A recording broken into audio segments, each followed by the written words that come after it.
1398 সাল দিগ্বিজয়ী তৈমুর লং ভারতে এমন এক নৃশংস আক্রমণ চালান যা দিল্লি শহরকে একেবারে ধ্বংসস্তূপে পরিণত করে ফেলেছিল।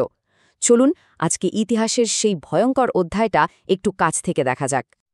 ভাবুন তো একবার, দিল্লির পতনের পর শহরটার অবস্থা ঠিক এমনই দাঁড়িয়েছিল। শুধু এই একটা কথাই বুঝিয়ে দেয় সেই ধ্বংসলীলা কতটা ভয়াবহ ছিল। কিন্তু প্রশ্নটা হলো, কেন এমনটা হয়েছিল? তো প্রথমে আমরা দেখব এই আক্রমণের পর দিল্লির ঠিক কী পরিণতি হয়েছিল, আর তারপর খুঁজব এর পেছনের আসল কারণগুলো। এই ঘটনাটা ভারতের ইতিহাসে এতটাই গভীর একটা ক্ষত তৈরি করেছিল যে এর ধাক্কা সামলাতে দিল্লির প্রায় 100 বছর লেগে যায়। কিন্তু কিভাবে এটা সম্ভব হলো, আর কে ছিল এর পেছনে? এই পুরো ধ্বংসযজ্ঞের পেছনে ছিলেন মাত্র একজন ব্যক্তি, এমন একজন যার মধ্যে উচ্চাকাঙ্ক্ষা আর নিষ্ঠুরতা যেন মিলেমিশে একাকার হয়ে গিয়েছিল। তার বিখ্যাত এই নামটা কিন্তু এমনি এমনি হয়নি। যুবক বয়সে পাওয়া দুটো তীরের আঘাত তাকে সারা জীবনের জন্য খোঁড়া করে দেয়। কিন্তু মজার ব্যাপার হলো, এই শারীরিক প্রতিবন্ধকতা তার ক্ষমতাকে এক বিন্দুও কমাতে পারেনি। তার মাথায় একটাই চিন্তা ছিল, নিজেকে চেঙ্গিস খানের যোগ্য উত্তরসূরি হিসেবে প্রমাণ করা, আর ঠিক তার মতোই একটা বিশাল সাম্রাজ্য গড়ে তোলা। এর ফল কি হলো?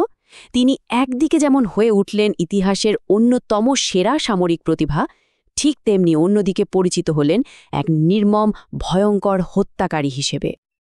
আচ্ছা, এবার চলুন দেখি সেই সময়ে ধন সম্পদে ভরপুর দিল্লি সালতানাত কেন এত দুর্বল একটা লক্ষ্যবস্তুতে পরিণত হয়েছিল।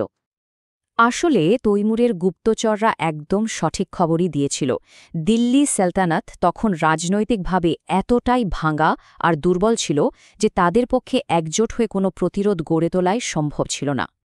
তার এই আক্রমণের পেছনে মূলত 3টে বড় কারণ কাজ করেছিল।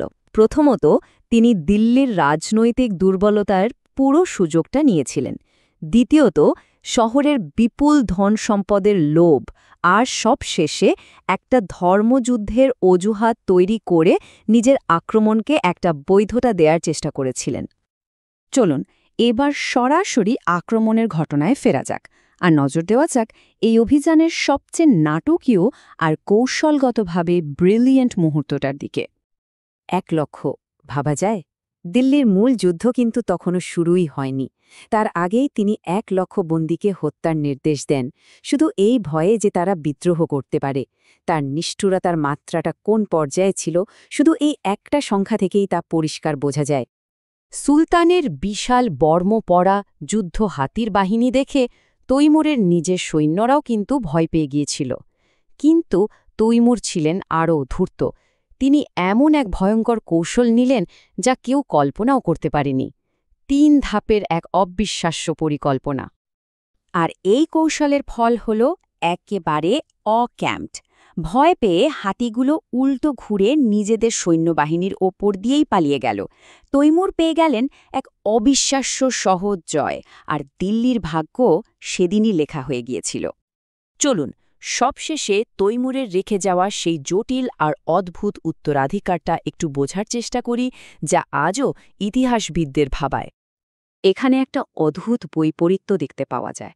মানে, একই মানুষ কিভাবে একদিকে শিল্প সংস্কৃতির বিশাল পৃষ্ঠপোষক হতে পারেন, আবার অন্যদিকে এমন ভয়াবহ গণহত্যার নির্দেশ দিতে পারেন।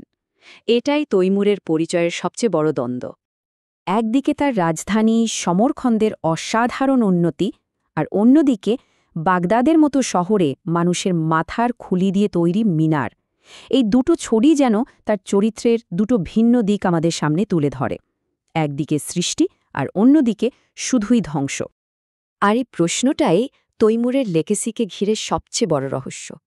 একজন নির্মাতা এবং একজন ধ্বংসকারী, এই দ্বৈত পরিচয়ের বিচার ইতিহাস ঠিক কিভাবে করবে তা আজও এক বিরাট আলোচনার বিষয়।